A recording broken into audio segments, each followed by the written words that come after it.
Overshadowed by the Allied landing in Normandy on June 6, 1944, the Soviet Union's Operation Bagration on June 23 is one of the least covered campaigns of World War II. The two massive offensives delivered knockout punches that signaled the beginning of the end for the Third Reich.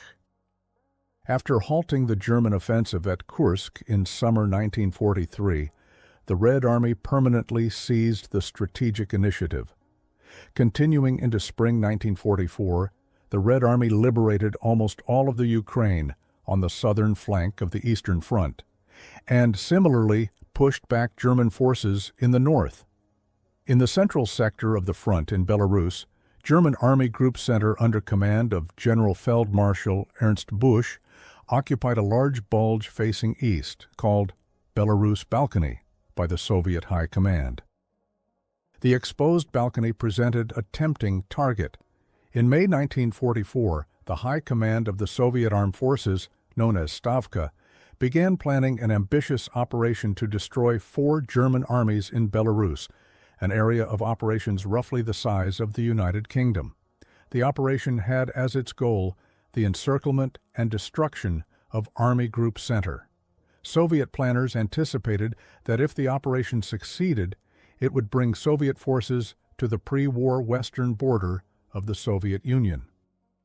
Army Group Center occupied a strategically important position known as the Smolensk Land Bridge. The strip of land encompassed the territory between the western Dvina and the Dnieper rivers. Anchored at the city of Vitebsk on the western Dvina River and the city of Orsha on the Dnieper River, the land bridge was a historical invasion route to Moscow. 4 German armies defended the 600-mile-long bulge in this area. These armies, from north to south, were General Oberst Georg Hans Reinhardt's 3rd Panzer Army, General Oberst Kurt von Tippelskirch's 4th Army, General Oberst Walter Weiss's 2nd Army, and General of Infantry Hans Jordan's 9th Army. Army Group Center had a total of 38 divisions. The total of the 4 understrength armies came to approximately 5,000 to 1,000 men. The troops were supported by 120 panzers, 450 self-propelled assault guns, and 775 aircraft of Luftflotte 6, 6th Air Fleet. The available panzers units were all assigned to the 4th and 9th Armies. This stripped the 3rd Panzer Army of its armor altogether and left it a panzer army in name only. The reason for the scarcity of panzer formations in the Army Group Center was the German High Command's belief that the next major Soviet offensive would target the Ukraine. To counter this potential thrust, the majority of German panzer formations on the Eastern Front were concentrated just west of the Pripyat marshes. These forested wetlands were situated between Belarus and the Ukraine.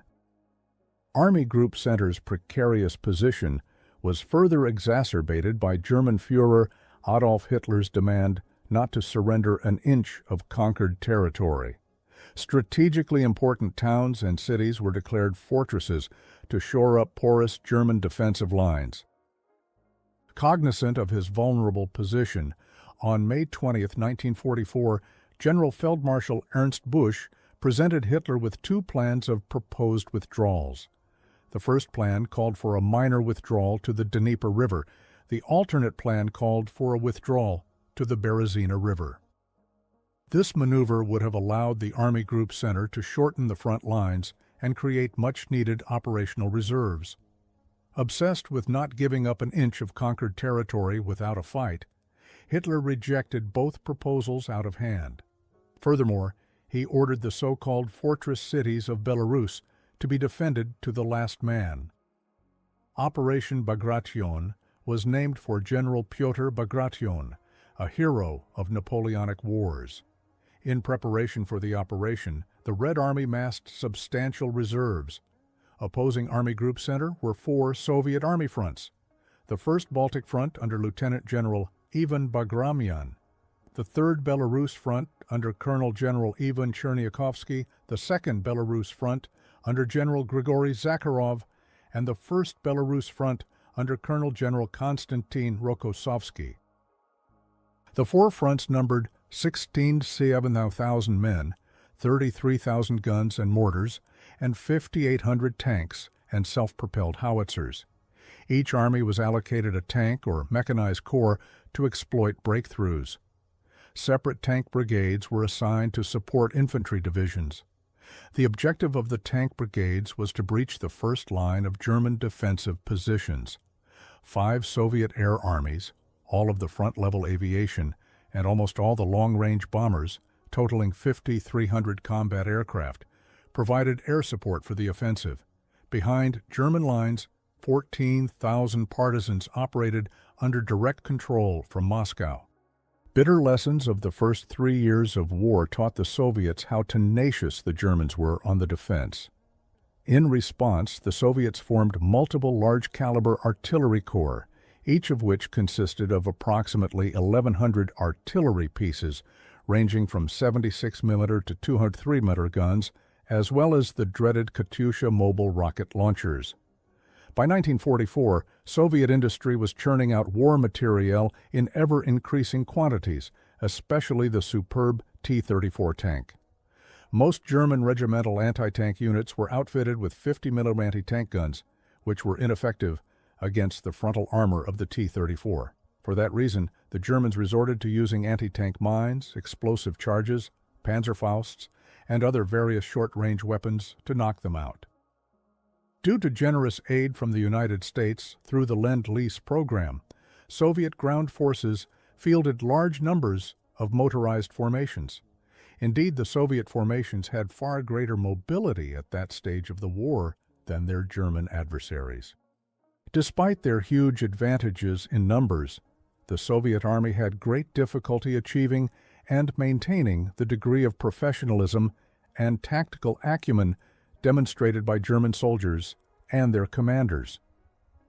German forces operated in a seamless manner when it came to command and control, and the Red Army still had not achieved parity in this regard. The Red Army was ready for the operation by mid-May 1944. It was to run its course in 2 phases. The first phase called for rupturing German defenses along the eastern face of the Bulge.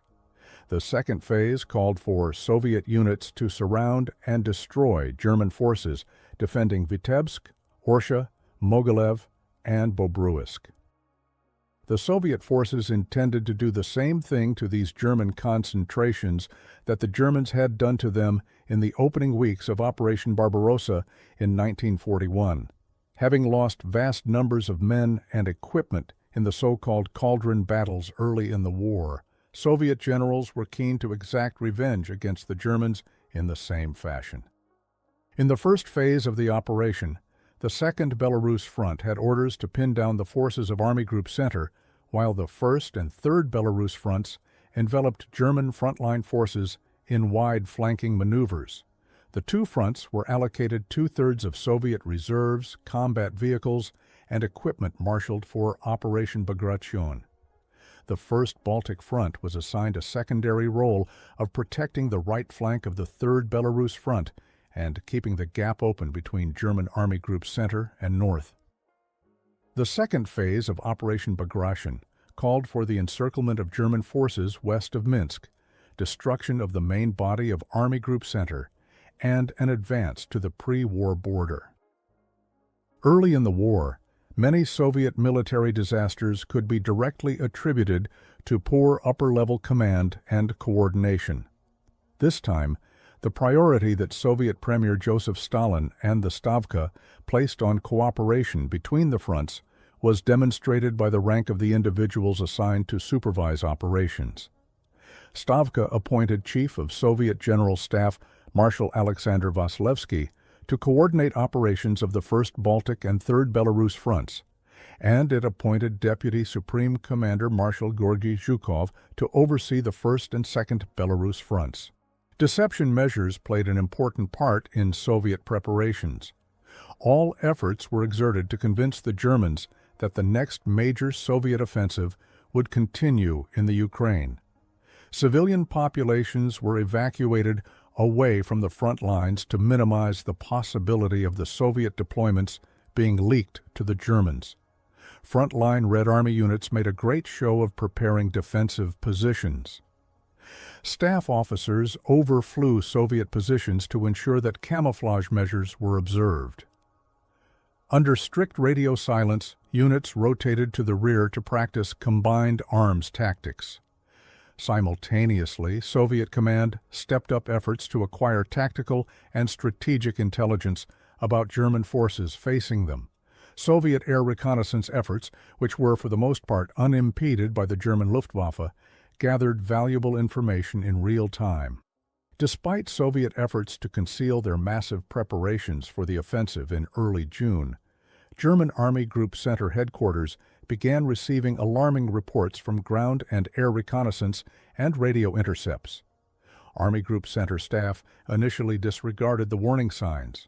However, intelligence and reconnaissance reports increased in number and urgency. When Soviet long-range aviation began sustained attacks on German airfields June 12th, German commanders became convinced of an impending major Soviet offensive.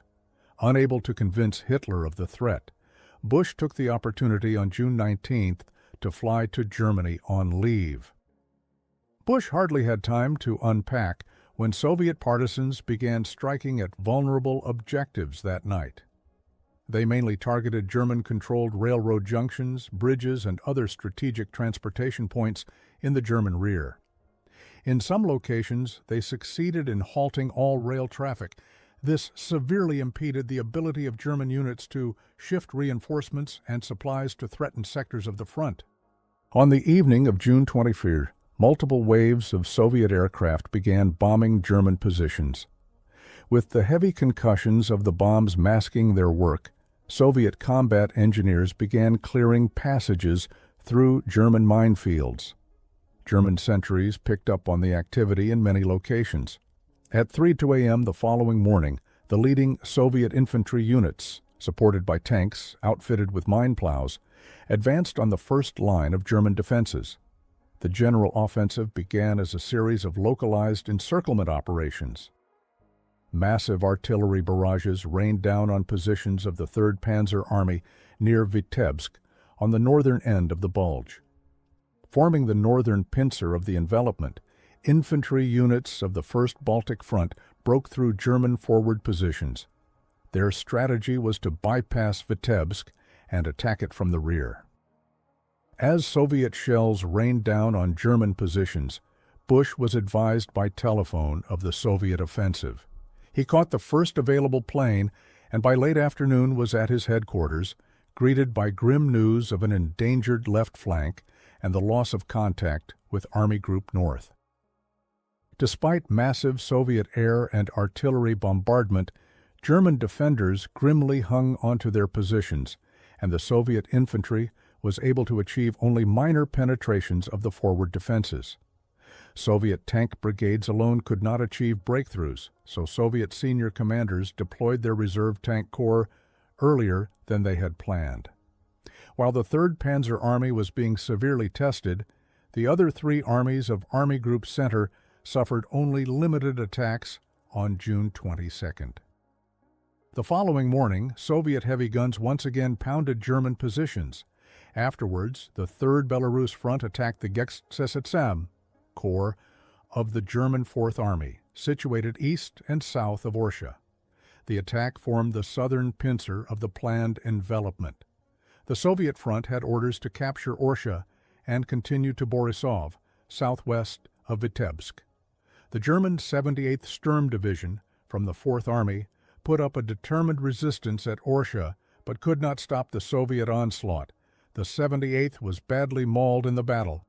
Although the first 48 hours was incredibly challenging for German forces, the worst was yet to come. On June 24th, the 43rd Army from the 1st Baltic Front and the 9th Army from the 3rd Belarus Front encircled Vitebsk. The capacity of Soviet forces to carry out swift and efficient attacks came as a shock to the Germans. From the outset of Operation Bagration, Soviet forces exhibited excellent mobility, maintained demanding tempos of operation, and expertly coordinated their forces to achieve breakthroughs. In their attacks, the Red Army forces used a new tactic known as the rolling double barrage. This involved pummeling enemy forward and rear defensive positions simultaneously in order to suppress German anti-tank defenses and break through German lines. Soviet armor often outran effective artillery support during their lightning attacks. When that occurred, Soviet aircraft assumed the role of fire support. German aircraft attempting to slow down advancing Soviet formations had to fight their way through swarms of Soviet fighters only to run into a dense Soviet network of mobile air defense. German General of Artillery Georg Pfeiffer's 6th Army Corps was split apart southeast of Mogilev and disintegrated after several days of desperate fighting. When Pfeiffer himself was killed in action 4 days later, he was replaced by General of Artillery Helmuth Weidling. In heavy fighting, all of the Corps' division commanders were slain. The survivors of the Corps fled west in small groups. The defenses of General of Artillery Robert Martinek's Kshtinian-Wasen's Panzer Corps collapsed after being struck by 2 Soviet armies near Mogilev. On its right flank, the Deutsche Army Corps sent its last radio message at 2:00 p.m. After that, nothing more was heard of it. The 5th Army Corps north of Mogilev also was hit hard. Its troops abandoned their positions and retreated north to Orsha. Bush's initial assessment was that his forces could not hold Vitebsk unless his army group received reinforcements. The German High Command, however, was unwilling to detach forces from Army Group North to assist Army Group Center. Elsewhere, Bush strived for a rigid defense in the face of the Soviet blitz, but Army Group Center soon lost all cohesion. Communications between Bush's staff and lower-level headquarters broke down entirely. In a merciless litany of destruction, German divisions and regiments fought for their very survival without guidance from headquarters at the beginning of Operation Bagration. On June 24th, Hitler, Army Group Center headquarters, and Le Third Corps commander, General Friedrich Gollwitzer, all conferred about the German defense. Hitler, as was usual in the latter stages of the war, had taken personal command of the situation. When the Russians completed their encirclement of Gollwitzer's troops in Vitebsk, Hitler uncharacteristically granted his permission for the remnants of the Third Corps to attempt to break out. Gollwitzer and his troops attempted to fight their way out of the encirclement on the morning of June 26th, but it was too late. The ring of Soviet forces surrounding the 3 Corps was simply too strong. The heavy fighting at Vitebsk ended the following day. Gollwitzer was among the 10,000 Germans from that sector who were marched into captivity. The Russians continued carving up German forces in the Bulge on June 25-26. Their methodical attacks splintered and destroyed Wehrmacht formations. The few regiments, often only at company strength, had to try to fight their way to the west through the extensive forest and marsh region, wrote Werner Haupt, a German veteran of the Eastern Front.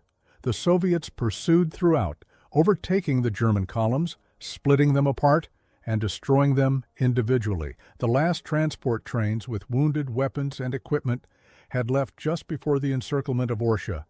However, several kilometers later, 25 trains were overtaken by Soviet tanks and destroyed. After Orsha fell to the Russians on June 26th, mobile formations of the 3rd Belarus Front were sent into the gaps of the crumbling 3rd Panzer Army. Marshal Pavel Rotmistrov's 5th Guards Tank Army and Lieutenant General Nikolai Oslikovsky's task force, which comprised a mechanized corps and a cavalry corps, turned the disordered retreat of the 3rd Panzer Army into a rout. At the same time, the outnumbered Luftflotte 6 fought desperately to continue operations, even though the Wehrmacht could do little to protect its forward airfields. Soviet aircraft bombed and strafed the main road from Vitebsk to Lapel, destroying retreating German forces. The road became a veritable charnel house of bombed-out German equipment and smoldering corpses. Bush flew to Führer headquarters at the Wolfschanze in East Prussia on 26 June. He practically begged Hitler to allow him to save the remnants of Army Group Center by withdrawing behind the Dnieper River. Hitler would not hear of it, though. He sacked Busch on June 28 and reassigned him to a remote post in Romania. The Soviet success in the Vitebsk-Orsha operation resulted in the destruction of 2 of the 3 corps of the 3rd Panzer Army. As a result, Army Group Center's left flank ceased to exist, and the road lay open southwest to Borisov and northwest to Polotsk. The Soviets placed a high priority on capturing Polotsk, for German forces operating in that region could threaten the right flank of the First Baltic Front. Without any time to rest and refit, Bagramyan's First Baltic Front advanced on Polotsk using the envelopment tactic, which was working extremely well for Soviet forces seeking to isolate and destroy fortified German positions. Without waiting to be surrounded, General Oberst Karl Hilpert, the commander of the German garrison at Polotsk, withdrew his men to safety on his own authority. Soviet forces reached Polotsk on 4th of July and occupied it without a fight, removing the threat to the First Baltic Front's right flank. At Babruisk, the German Ninth Army under General Hans Jordan faced the Soviet First Belarus Front, the strongest of the 4 Soviet army groups under General Konstantin Rokossovsky. The most convenient route to Babruisk was from the southeast. However, the Germans had established a strong position at Parichi, which barred the Soviet path. Colonel General Pavel Batov, commanding the Soviet 65th Army, decided to bypass the German position via a swamp, which the Germans considered impassable.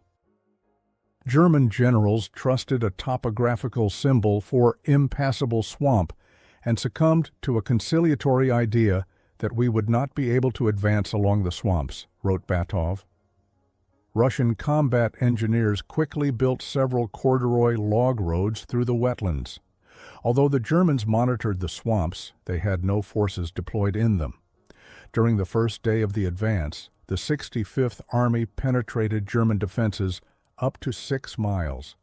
A tank corps followed the infantry to exploit the breach in German lines obtained by marching through the waterlogged terrain. To the north and east of Babruisk, the Soviet Third Army under Colonel General Gorbatov ran into strong German defenses, reinforced by General Lieutenant Mortimer von Kessel's 20th Panzer Division, Jordan's mobile reserve. The German Panzer Division slowed down the Soviet offensive, but was unable to prevent the leading units of the Third Army from penetrating into the junction of German Fourth and Ninth Armies. As a result, the 2 armies lost contact with each other. After blunting the attack of the Soviet Third Army, General Jordan shifted the 20th Panzer Division south against Batov's 65th Army. However, the offensive power of the 20th Panzer Division was spent, and its counterattack against Batov was beaten back with heavy losses. Despite the best German efforts to halt the Soviet offensive, by June 27th, the XLI Panzer Corps and XXXV Corps became encircled around Babruisk in a pocket roughly 20 miles in diameter. General Jordan requested permission for his units to break out. But the orders from Army Group Center were firm. The garrison of Fortress Babruisk was told to fight on until the last man. Later that same day, General Lieutenant Edmund Hofmeister, the commandant at Babruisk, sent a desperate radiogram to the Army Group Center headquarters. He reported no contact with the XXXV Corps and chaos and panic in the city. On the evening of June 27th, the Red Army launched an assault against Babruisk, with chaotic street fighting lasting through the night and into the next day. When Hitler finally permitted the breakout in the evening of the following day, it was too late. The few German units still capable of fighting ran into a double ring of blocking Soviet forces on the morning of June 29th. Led by a few remaining tanks from the 20th Panzer Division, the remnants of the XLI Panzer Corps punched through to link up with the General Major Gerhard Müller's 12th Panzer Division, fighting to reach them from the outside. Disorganized small groups of survivors from the XXXV Corps fought their way north to link up with the Fourth Army. By early July, 14,000 German survivors from the Ninth Army had reached the rapidly retreating German forces. The Germans had suffered approximately 8,000 casualties. While the Soviet command planned a rapid collapse of German flanks at Vitebsk and Babruisk, the intent in the center at Mogilev was to pin down General Tipelskirch's Fourth Army to box it in. After punching through forward German defenses on June 23rd, the forces of the Second Belarus Front slowly pushed the Fourth Army due west. Despite heavy casualties, the Germans were able to organize a fighting retreat to the Second Defensive Line. Under remorseless Soviet pressure, the orderly pullback began to unravel into a disordered flight, with German units losing contact with each other. 4 days later, Tipelskirch gave orders over the radio for the general retreat to the Berezina River and Borisov. However, many units did not receive these orders, and those that did could not carry them out. Disorganized German units streamed west towards the Berezina River, hotly pursued by Soviet tanks and hammered by Soviet aircraft. The Red Army, pursuing the retreating Germans, fought their way across the Dnieper, north and south of Mogilev. On June 28th, they captured the city by storm. Approximately 2,000 Germans in the city were rounded up and marched into captivity. The night of June 27th was spent in brutal street fighting, with the Germans launching desperate counterattacks in futile attempts to break out. By midday, on June 28th, the troops of the Second Belarus Front had reached the center of Mogilev. German strongpoints were eliminated one by one, with the last organized German resistance being extinguished in the vicinity of the railroad station. To buy time for the remnants of his Fourth Army to reach the Berezina River, Tipelskirch cobbled together a Kampfgruppe, battle group, under the command of General Lieutenant Dietrich von Saucken. It consisted of the 5th Panzer Division, the 505th Heavy Panzer Battalion, a few military police companies, and an engineer training battalion. Von Saucken's men took up positions guarding the bridges in and near Borisov to cover the withdrawal of the Fourth Army. General der Panzertruppe Karl Decker's 5th Panzer Division was a powerful formation. As a result of a recent refitting, it was nearly at full strength. It boasted not only a battalion of 76 Panzerkampfwagen 5 Panther medium tanks, but also 45 Panzerkampfwagen Vix Tiger heavy tanks of the 505th Heavy Tank Battalion. General Feldmarschall Walter Model, the newly appointed commander of Army Group Center, arrived on June 28th to take charge of the worsening situation. He established his headquarters at Lida, which was 100 miles west of Minsk. The headquarters staff lacked a clear picture of where the Army Group's extant units were located. With sporadic radio and telephone communications, contact between the Army Group headquarters and its units was maintained by sturdy Fieseler Storch aircraft. Reinforcements in the form of divisions that Hitler had released from reserves, either of the High Command or Army Group North, had been arriving since June 26th. The new reinforcements were fed into the fray, just as the 5th and General Major Gerhard Müller's 12th Panzer Divisions had been before them. Soviet tanks reached the Berezina River at Borisov on June 29th. Russian combat engineers deployed several pontoon bridges so that the rapidly advancing forces could continue their westward attack. Von Saucken's Kampfgruppe held on. In so doing, it bought time for the survivors of the six cities and the 15th Corps to reach the new German front line. When Russian forces fought their way into Borisov the following day and clashed in the streets with German troops, von Saucken issued orders for his men to withdraw behind the Berezina River. Despite all odds, survivors from the destroyed units continued to trickle into German lines. With the Soviet forces fully in control of all available roads, the stragglers had to make their way west through forests teeming with vengeful partisans. Burning villages, guns and infantry fire, muffled explosions and detonations mixed in with the thundering hurrahs recalled one German soldier who survived the campaign. Whoever fell out because of wounds or illness experienced the horrible fate of the abandoned. Marshes, rivers, thick forests, the heat of the sun, hunger, and lack of water had a terrible effect. What drove us on was the unshakable will to reach the German front. With the fall of Babruisk and Vitebsk, both flanks of Army Group Center were shattered, and the road to Minsk was open from southeast and northwest. As the first phase of Operation Bagration was completed, Soviet forces briefly halted on the Berezina River to resupply, reorganize, and receive reinforcements. Success came at a great price, and many Soviet units had suffered significant losses. While their ground units halted, Soviet aircraft continued to attack the retreating Germans. The Soviet pilots flew nearly unopposed by the Luftwaffe. The short pause allowed Model to establish a new defensive line running north and south through the town of Molodechno and create some reserves from the arriving reserve divisions. Northwest of Minsk, the 5th Panzer Division made one more attempt to delay the inevitable. In the fighting on July 1-2, the Soviet 5th Guards Tank Army was gutted, but the 5th Panzer's combat power also was spent.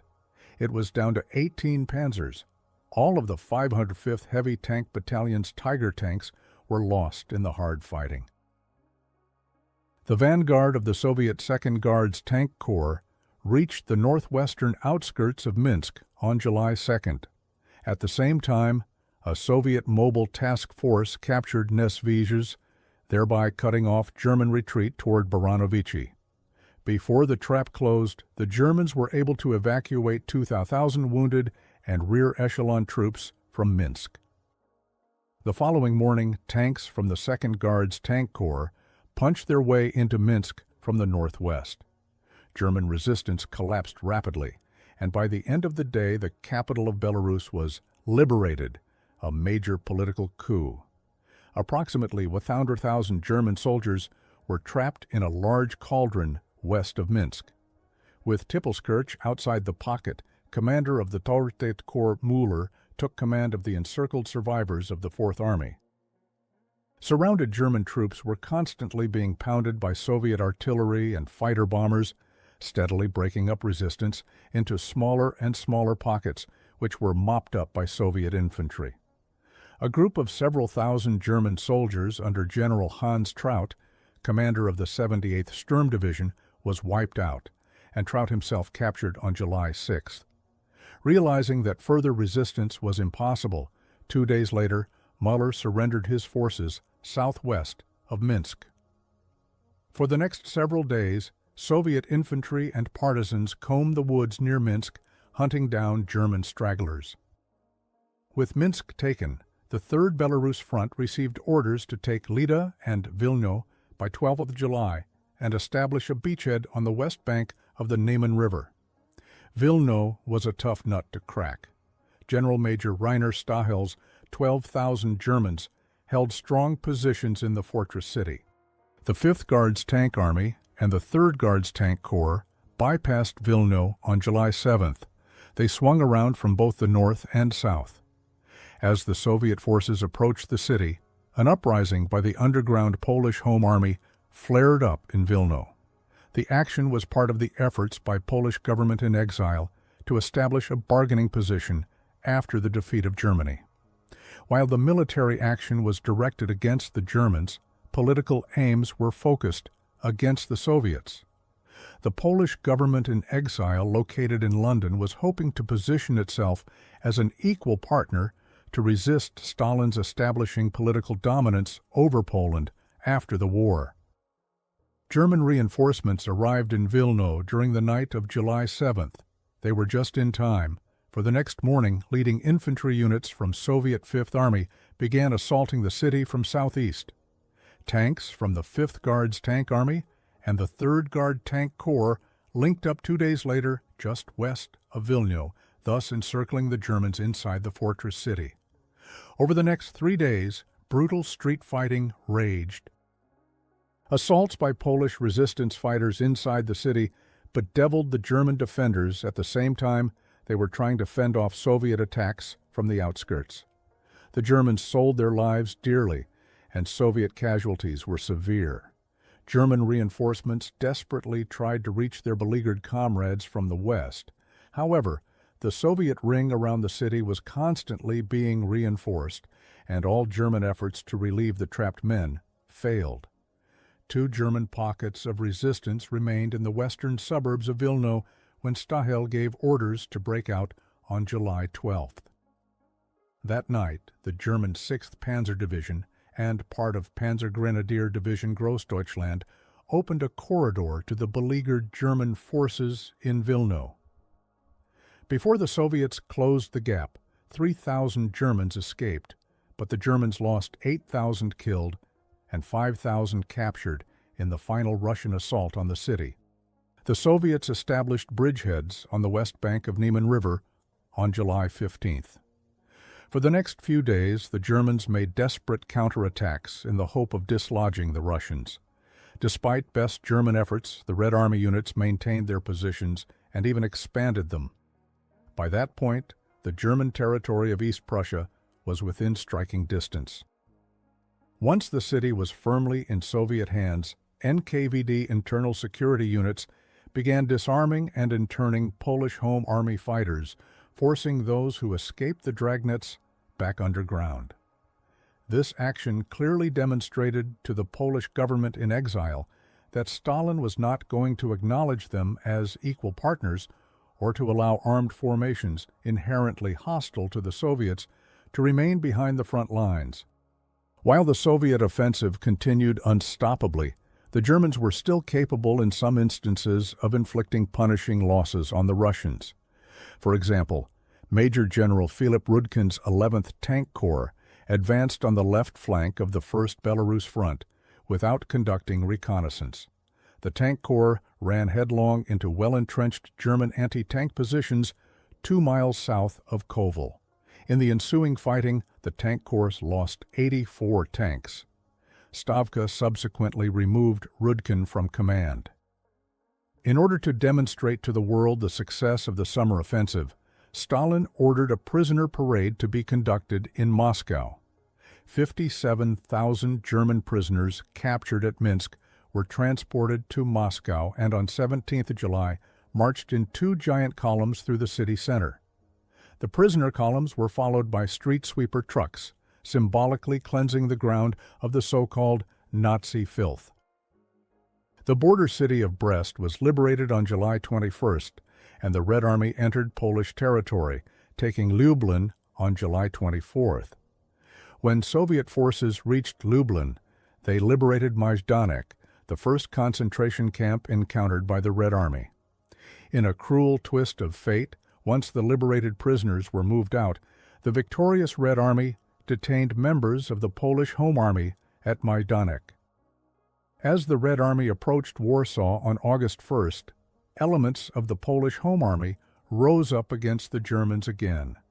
Although the Warsaw Uprising lasted 63 days, the Allies took no action other than to airdrop some supplies. As for the Red Army, it halted at the city's eastern suburbs and stood passively by while the Germans slaughtered the resistance forces. Elsewhere on the Eastern Front, Soviet forces steadily advanced throughout August. They succeeded in liberating Belarus, parts of the Baltic states, and eastern Poland. On August 28th, the Red Army shifted temporarily to the defensive. That move marked the end of Operation Bagration. Model was unable to prevent the destruction of Army Group Center. Of its 38 divisions, 28 were lost in the savage fighting between June and August. Official German losses were cited as 26,000 killed, 11,000 wounded, and 3,000 captured or missing. Yet a large percentage of German troops missing in action were actually killed. German headquarters frequently designated entire units as missing when their fate was unknown. As for the Red Army, it suffered 8,000 killed, missing, or captured, and another 7,000 wounded. These were extremely heavy losses for a victorious side. Operation Bagration heralded the certainty of German defeat, leading to Allied hopes of ending the war in 1944. Bagration was one of the largest offensives conducted by the Soviet Union during the war. But the Germans fought on. With defeat all but certain, they continued to fight brilliantly to the bitter end. Commanders such as Generaloberst Gotthard Heinrici, who slowed the Soviet advance on Berlin at Seelow Heights in mid-April 1945, helped prolong the war in Europe. After Hitler died on April 30th, Generaloberst Alfred Jodl, representing the German High Command, traveled to Reims, France, where he signed Germany's unconditional surrender on May 7th. The surrender became effective the following day and was celebrated as Victory in Europe Day.